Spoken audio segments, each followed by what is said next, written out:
오늘 말씀 시편 3편 고난에서의 간구입니다. 고난에서의 간구. 다윗이 그 아들 압살롬을 피할 때에 지은 시에서 압살롬 반역이 일어났을 때를 배경으로 다윗이 쓴 시라고 말할 수 있습니다. 이 시를 보고 탄식시라고 하기도 하고 뭐 탄원시, 탄식시, 비탄시 이런 표현을 씁니다.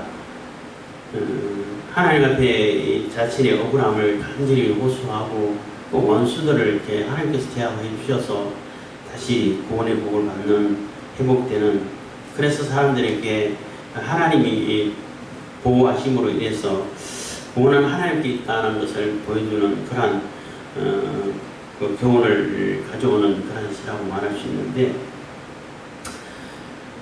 다윗이 시편에도 마찬가지입니다만은 그 압살롬 반역을 배경으로 하는 시가 아마 다윗 중에서 가장 많이 있을 거라고 볼 수 있습니다. 왜냐하면은 다윗이 가장 충격을 받은 사건이에요.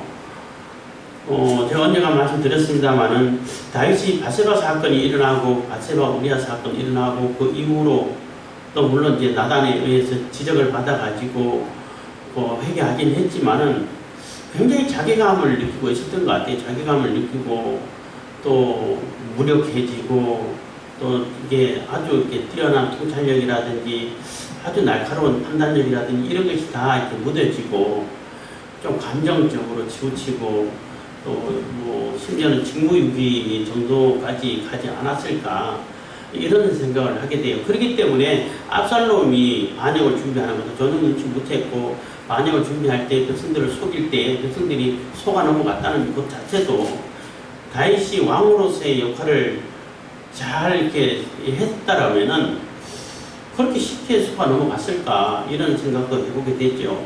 그래서 좀 무기력하고 또 하나님을 제대로 찾지도 않고 또 자신의 그 나약함, 초라함 뭐 이런 거에 대한 자기가 언제든지 하나님과 함께하고 하나님 말씀으로 지혜롭게 이렇게 행동할 줄만 알았는데 나도 죄인이구나, 나도 어쩔 수 있는 죄인이구나, 이렇게 심각한 죄에 빠질 수 있는구나 하는 그러한 마음에서 이렇게 좀 무기력하게 자괴감 속에서 지내오지 않았을까. 그래서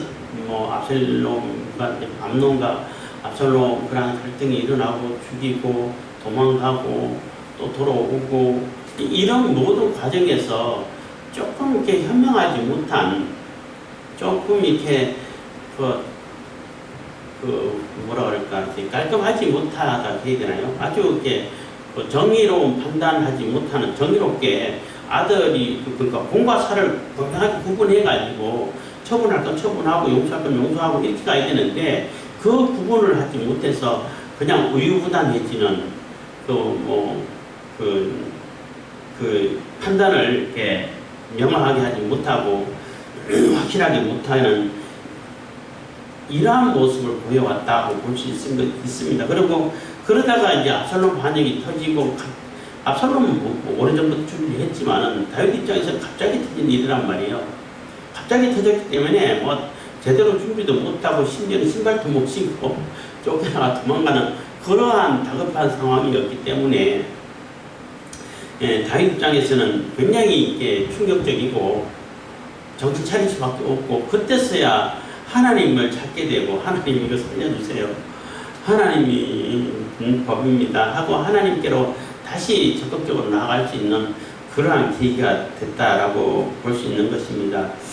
그래서 이제 시편에서는 압살롬의 반역을 배경으로 지은 시다라고 생각되는 그런 시들이 꽤 많아요. 그래서 앞으로 시편을 계속 읽어가면서 좀 얘기하겠습니다만은 그러한 배경이 있고, 또 다윗이 가장 충격받은 것도 압살롬 반역 사건이라고 말할 수 있어요.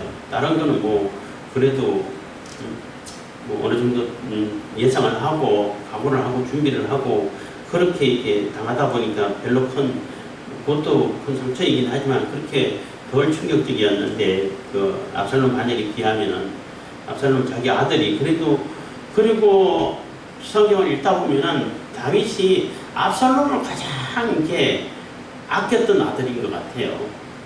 솔로몬을 통해 가지고 이제 다음 왕위를 물려주긴 했지만은 압살롬이 살아있을 때까지만 해도 압살롬은 아마 가만히 있었으면 아마 다음 왕이 됐을 거예요. 아마. 굉장히 압살롬에 대한 애착이라든지 기대라든지 이런 것이 많았던 것이 다윗인 것 같아요. 다윗이. 그런데 그 아들이 이제 반역을 하는 걸 보고 너무나 충격받고 그에 대해서 또 이렇게 그럼으로 인해 가지고 하나님 찾을 수밖에 없고 오로지 하나님만 의지하는 그러한 모습으로 다시 돌아온 것 같습니다. 3장 1절입니다. 여호와여 나의 대적이 어찌 그리 많은지요 일어나 나를 치는 자가 많소이다 해서 여호와여 나의 대적이 어찌 그리 많은지요 너무나 내 대적이 이렇게 내 대적이 많다는 걸 생각 못했다는 거죠. 그동안은. 지금 보니까 왜 이렇게 나를 대적하는 대적자들이 많아? 그러니까 그전까지만 해도 이스라엘 밖에 있는 그 나라들, 뭐 족속들, 민족들 이런 나라들만 대적인 줄 알았는데, 그러니까 이방민족이라 할 수 있죠. 이방민족만 대적인 줄 알았는데 내 코앞에 눈앞에 대적들이 다 있었다는 거예요. 심지어는 자기가 낳은 아들, 그래도 자기가 제일 아꼈던 가장 그래도 기대를 가졌던 그 아들이 자기를 죽이겠다고 하니까 얼마나 큰 충격이 있겠냐는 거죠. 자기 친아들까지도 대적이 되는데 대적 아닌 사람이 어디 있냐는 거죠. 그러니까 돌아보는 사람마다 다 대적이구나, 대적되는구나, 이런 충격을 받고 고백하는 것이 아닐까 이렇게 생각하는 겁니다. 그래서 나의 대적이 어찌 그리 많은지 어떻게 이렇게 많을 수가 있습니까? 자기가 아끼는 신하들도 가장 같이 동고동락했던 신하들도 같이 뭐 친구라고 하던 사람들도 심지어는 자기 아들도 이렇게 자기를 죽이려고 일어나서 치는 그러한 상황을 보고 와, 내 대적이 이렇게 많았구나. 너무 충격받은 얘기라고 말할 수 있는 것입니다. 2절입니다. 많은 사람이 있어 나를 가리켜 말하기를 저는 하나님께 도움을 얻지 못한다 하나이다. 그래서 그리고 많은 사람들이 일어나가지고 이제는 다윗의 시대가 끝났어. 다윗은 더 이상 하나님께서 돌아보지 않으실 거야. 하나님의 저주를 받은 거야. 이렇게 하고 욕을 하고 있고 더 이상 하나님께 버림받아가지고 아무런 이제 능력도 없고 힘도 없고 돌아볼 가치도 없어. 이런 식으로 욕하고 저주하고 한다는 거예요. 가장 대표적인 것이 시므이라는 그런 베냐민 족속 사람이 있었죠. 가진 악담을 다 늘어놓고 있을 때 다윗이 사실 사울을 다윗이 죽여가지고 왕권을 찬탈한 게 아니란 말이에요. 하나님께 주셨고 사울은 블레셋하고 전쟁하다가 전사한 것이고 그래도 많이 위해가지고 장례도 치러주고 굉장히 했는데도 불구하고 시므이라는 사람은 다윗이 사울의 왕자를 뺏었다. 그래가지고 그 죄값을 지금 치르게 하는 거다. 자기 아들에게 쫓겨가지고 죽게 하는 거다. 이런 논리를 펴가지고 가진 악담을 다 할 때에 그 주변에서 모시고 있던 요압이라든지 이런 장군들이죠. 그럼 개인을 상대할 때는 상대가 되겠습니까? 그래서 저 두 번째 일이 없습니다. 한 번에 그냥 단칼에 없애버리겠다고 하니까 다윗이 그러지 말라고.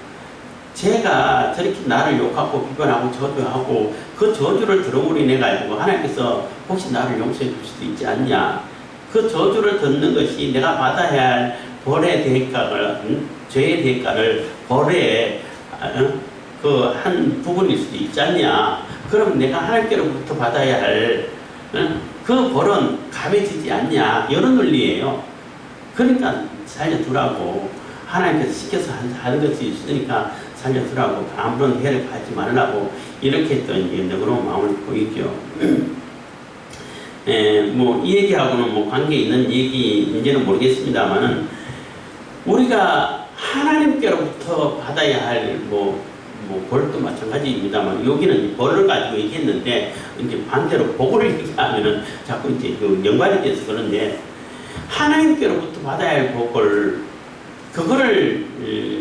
그것보다는 사람들이 자꾸 사람들에게 칭찬받기를 바라잖아요. 그러니까 사람들에게도 칭찬받고 하나님께서 복을 받으면 제일 좋죠. 그게 최고 좋은 거예요, 사실은. 근데 사람들에게 받는 칭찬에만 집중을 하다 보면은 그것이 내 상급으로 끝나버릴 수 있다는 거예요. 너 이미 사람들에게 칭찬받았잖아. 내가 줄 복은 없어. 이렇게 될 수 있단 말이에요. 하나님께서 보실 때는. 그러니까 거기에 대해서 굉장히 좀 우리가 조심해야 되고, 내가 선을 베풀고 또 구제를 하고 뭐 선교를 하고 할 때도 사람들에게 칭찬받기 위한 그러한 기대감이 있으면은, 아, 이게 내가 또 하나님께로부터 받을 복이 줄어드는구나, 이런 생각을 할 필요가 있어요. 그래야만이 내가 아무런 욕심 없이 사심 없이 그냥 하나님 나라와 확장돼 가고 복음이 전파되는데 거기에 집중해 가지고 이렇게 보낼 수 있고, 또 선교 받았던 그분들이 조금 우리 마음에 안 든다 할지라도 마음의 상처를 안 받아요. 근데 기대를 갖고 있으면은, 아, 왜 우리도 선교사님 뭐 이게 선교 홍보 보내고 있지만은 그분들이 뭐 처음에는 뭐 이렇게 보내오기도 하고 우편도 보내오고 또 뭐 이렇게 문자도 보내고 했는데, 지금은 뭐 아무것도 없는데, 없어도 마음에 상처를 입으면 안 되지. 내가 하나님이 나라를 확정해 가지고 내가 못 가는데 돈이라도 보내 가지고 쓸 수 있게끔 하는 그런 입장에서 보내기 때문에, 그분이 어떻게 얘기하든 안 하든 상관없이 그냥 우리는 뭐 꽤 오래됐죠. 오래됐는데 변함없이 선교비를 보내고 있는데, 그분들의 칭찬에만 내가 만족을 해버리면은 그것으로 하나님의 상급이 끝나버릴 수 있다는 얘기예요. 그럼 하나님께로부터 받는 복이 훨씬 낫지. 사람들에게 듣는 몇 마디 칭찬이고 없는 것보다 낫겠지만은 하나님의 복하고는 비교가 안 되죠. 그것처럼 이거는 반대적인 얘기인데, 다윗이 스므이가 막 저주하고 이걸 막 퍼붓고 옆에 있는 사람들이 듣고 붕괴를 해. 당장 한 칼에 죽여버리겠다고 하니까 하지 말라고. 제가 나한테 욕해가지고 저주 듣고 요것으로 내 벌이 끝나면은 훨씬 낫지 않냐는 거예요. 하나님으로부터 붙는 벌보다. 제가 날 저주하고 욕을 했기 때문에 하나님이 그만큼 벌을 이렇게 감해 주시지 않냐. 그러니까 내버려 둬라. 이런 얘기, 이런 논리에서 얘기를 하는 거라고 볼 수 있는 거죠. 하지만 어쨌든 간에 그 가장 대표적인 것이 시므이인데, 시므이뿐만 아니라 주변 있는 사람들이 다 수근수근 대고 또 이렇게 피난해가지고 있을 동안에 큰 병을 앓아서 얼마나 충격이 크겠어요. 실질적으로 병을 얻어가지고 또 누워있는 동안에 사람들이 와가지고 병문안 와가지고 볼 때 보는 가운데서는 아유 왕이 일어나셔서 했겠지만 돌아가면서 아유 이게 다 됐네, 죽을 때 다 됐네, 이렇게 빈정거리고 갔다는 얘기죠. 그런 경우도 시편을 보다 보면 있어요. 어쨌든 간에 비방하는 사람들이 많다는 겁니다. 많은 사람이 있어 나를 가리켜 말하기를 저는 하나님께 도움을 얻지 못한다 하나이다. 그래서 하나님께 도움을 얻지 못한다라고 판단하기 때문에 압살롬에게 붙는 거죠. 압살롬에게 그 하나님의 뜻이 있다, 하나님의 도우심이 있다, 이렇게 판단하는 거죠. 그렇지만 다윗은 그거 아니죠. 하나님께서 기름 부어서 세우신 왕은 다윗이고 압살롬은 기름 부음 받지도 않았잖아. 하나님께서 인정하지도 않았잖아요. 하여튼 지금 그런 상황이라는 겁니다. 3절입니다. 여호와여 주는 나의 방패시요 나의 영광이시요 나의 머리를 드시는 자니이다. 해서 여호와 하나님께서는, 다 사람들은 나를 비방하고 뭐 공격하고 욕하고 저주하고 해도 하나님께서 내 방패가 되십니다. 방패는 보호 장비잖아요. 전쟁 보호 무기인데 방패로 막고 있으면은 이렇게 보호가 되죠. 화살이 날아와도 막아지죠. 그래서 하나님이 내 방패가 되시면은 하나님을 뚫고 하나님을 제압을 하고 나를 공격할 수 있는 존재가 있냐는 거죠. 없어요. 가장 안전한 방패가 되는 거죠. 그래서 여호와 하나님께서 언약의 하나님이시고 언약을 또 이루시고 또 완성시켜 가시는 그 하나님, 언약의 하나님 여호와께서 나의 방패가 되시고 또 나의 영광이시고 하나님 계시기 때문에 내가 지금 이런 비록 쫓겨나가지고 비참한 상황이 있다 할지라도 하나님께서 나의 영광을 이렇게 회복시켜 주실 것이고, 또 나의 머리를 드시는 자니이다 해서 나의 머리를 들어서 다시 왕으로 세워서 하나님께서 인정하시는 하나님 나라를 이루어가야 할 그 왕으로 세워주실 것입니다 하고 확신에 찬 기도를 하고 있는 겁니다. 사실 내가 나의 목소리로 여호와께 부르짖으니 그 성산에서 응답하시는도다. 그래서 내가 나의 목소리로 내 목소리로 여호와께 부르짖는다는 거예요. 그 압살롬 반역이 일어나기 전에는 하나님께 기도하고 하나님 강구하고 이런 모습이 성경에 잘 안 나타나 없어요. 근데 이게 압살롬 반역이 딱 터지고부터 그때부터 하나님께 부르짖기 시작했어요. 도망가면서도 부르짖고 울면서 부르짖고 알아 누워서도 부르짖고 이렇게 했는데, 물론 그전에는 뭐 워낙 평화의 시대다 보니까 뭐 주변에 있는 나라들도 다 제압을 해가지고 조공을 받게 되고 뭐 제국과 같은 그런 나라를 놓기 때문에 다윗을 치고 다윗 이름만 들어도 벌벌 떨 정도로 주변 나라 있다 보니까 뭐 침공해 온다든지 뭐 또 대적을 한다든지 이런 나라가 없죠. 그러다 보니까 너무나 평안하다 보니까 또 죄에 빠지고 할 수 있는데, 그러다 보니까 더 하나님을 안 찾은 것이 아닐까 뭐 이런 생각도 듭니다. 어쨌든 그랬는데 압살롬 반역으로 인해 가지고 지금 이제 목소리를 높여서 하나님께 부르짖고 여호와께 부르짖고 기도하는데, 문제는 그 성산에서 거룩한 산, 뭐 시온이라고 말할 수도 있고 하나님 계신 곳이라고 말할 수 있는데 응답하신다는 거예요. 내 기도 소리를 듣고 내 목소리로 부르짖는 그 부르짖음 소리를 듣고 하나님께서 응답하신다는 거, 이게 중요한 거예요. 하나님께서 응답 안 하시면 아무리 부르짖어도 응답 안 하시면은 그거만큼 험한 것이 없죠. 그 엘리야 갈멜산상에서 엘리야 아세라 바알과 아세라 선지자들 850명하고 대결할 때 아침부터 저녁까지 막 부르짖고 막 칼로 자해를 하면서 부르짖고 기도해도 응답이 없으니까, 그러니까 엘리야가 조롱하기도 하죠. 좀 더 크게 부르짖어 봐. 혹시 자고 있는지 잠깐 나갔을 수도 있잖아. 신이 잠깐 나갔다니까 못 듣나요? 그러니까 더 크게 해봐. 이렇게 조롱하고 있어요. 응답이 없으면은 그게 무슨 의미가 있냐는 거예요. 850명이 아니라 뭐 8만 5천 명이라 할지라도 응답이 없으면은, 하나님으로부터 응답이 없으면은 아무것도 아닌 존재가 된다는 거죠.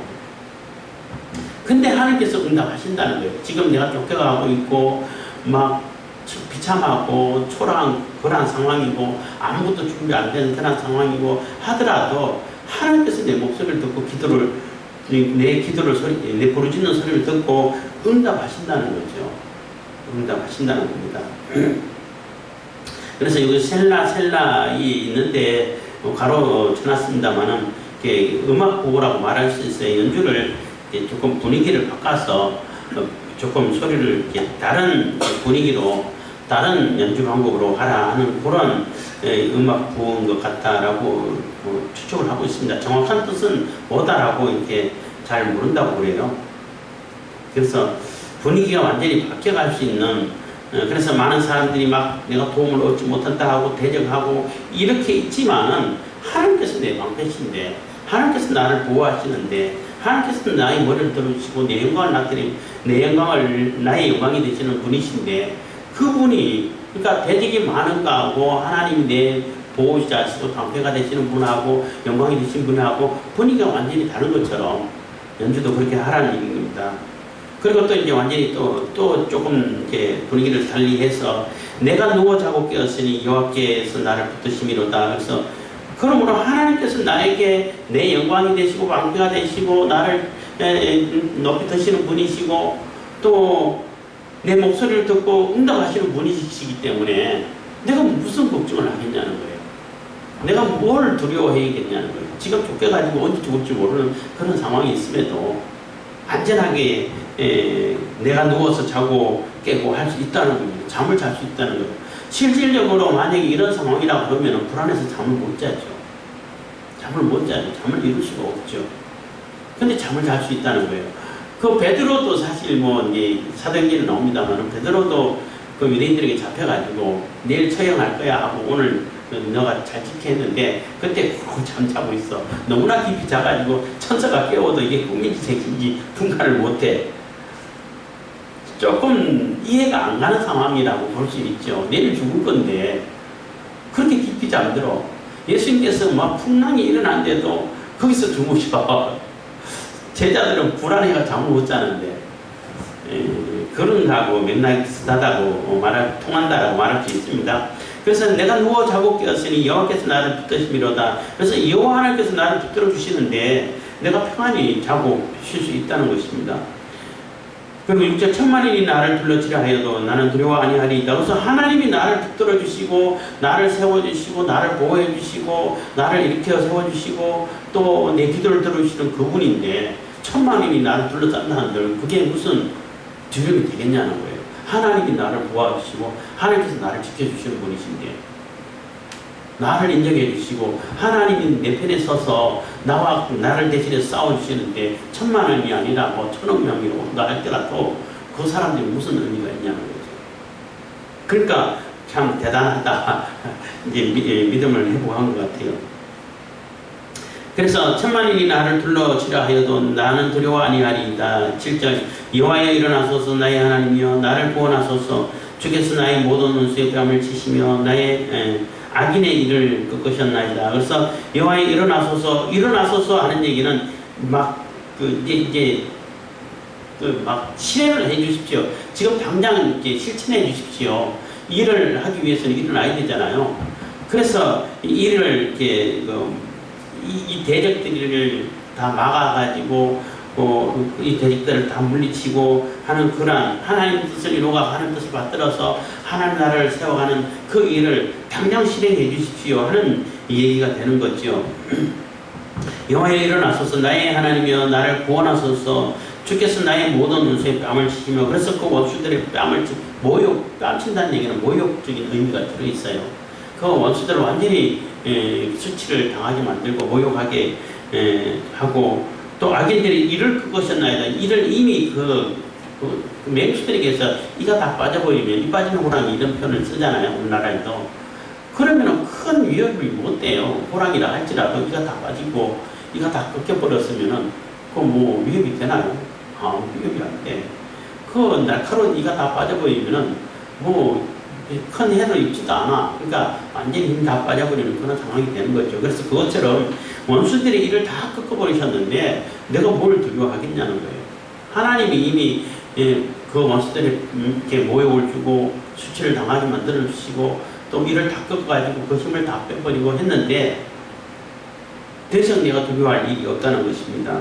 구원은 여호와께 있사오니 주의 복을 주의 백성에게 내리소서. 그래서 구원은 여호와 하나님께 있다는 거예요. 아무리 군사력이 세다 할지라도 또 뭐 기습을 해가지고 완전히 다 장악했다 할지라도 그거 하나님이 함께하지 않으시면은 그 아무 소용 없어.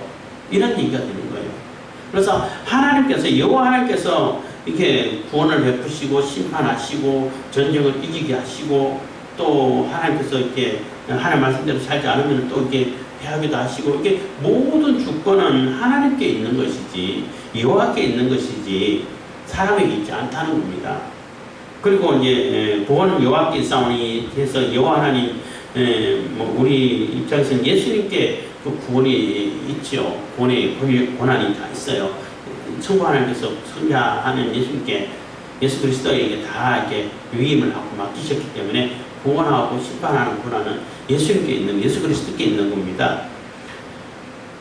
그래서 주의 복을 주의 백성에게 내리소서. 그래서 주의 복 하나님께서 구원의 복 지키시고 안전케 하시는 복, 영화롭게 하시는 복, 하나님께서 우리와 함께 하시는 복, 우리의 기도를 들게 하시고 응답하시는 그런 복, 그러한 복을 주님의 백성들에게 하나님의 백성들에게 내리게 하십시오. 그래서 하나님의 복은 하나님의 백성들에게 임하는 것이지 하나님의 백성 아닌 자에게는 하나님께서 복을 안 베푸신다는 거예요.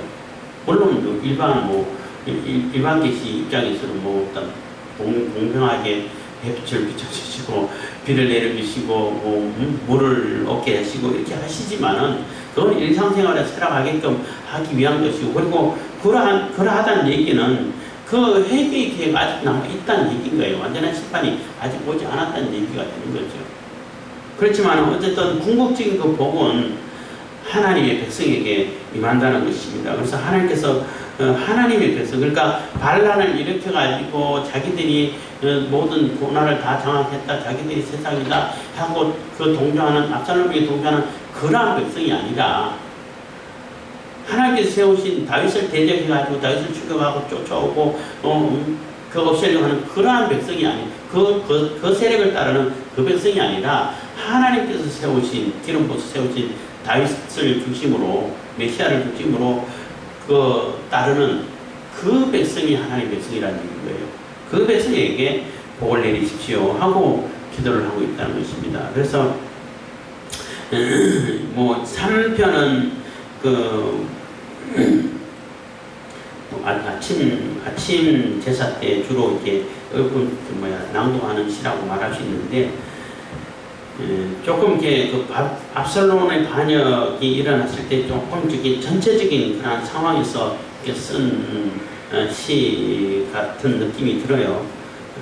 어떤 시는 막 쫓겨가면서 쓰는 시도 있는 것 같고, 어느 정도 안정이 됐을 때 쓰는 시 같고, 또 완전히 다 진압돼가지고 또 쓴 시도 있는 것 같고, 이런 모습이 있는데, 3편은 그래도 조금 이렇게 전체적으로 이렇게 쭉 돌아보면서 쓴 것이 아닐까, 이런 생각을 하게 되는 것입니다. 그래서 결국은 하나님께서 어떠하시냐가 중요한 거예요.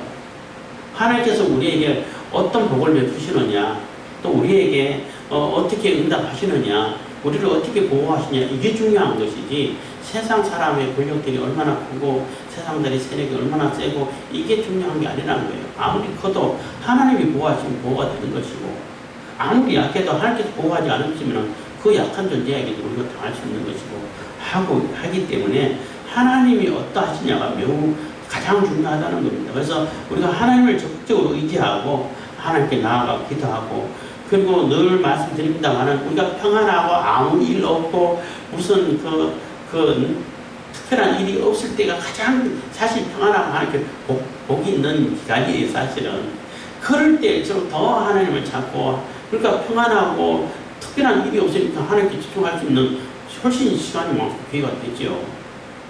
그럴 때일수록 더 하나님께 나아가는 것이 지혜가 되는 거예요. 꼭 무슨 일이 나가지고 막 다급해가지고 이렇게 하나님 찾지 않으면 안 되는 그런 상황 당해가지고, 물론 그런 상황 당하면 당연히 찾아야겠죠. 그럴 때도 당연히 찾아야겠지만은, 그렇지 않다 하더라도 아무 일 없고 또 특별한 걱정거리가 없고 염려거리가 없고 이럴 때일수록 더 하나님을 찬양하고 더 하나님께 가까이 나가고 하나님을 예배할 때에 그게 가장 큰 복이 되는 것입니다. 그래서 주의 백성에게 하나님 복이 늘 임하는, 내리는 그러한 놀라운 역사를 경험할 수 있기를 바라겠습니다. 기도하겠습니다. 사랑해 주님 감사합니다. 이 시간에도 은혜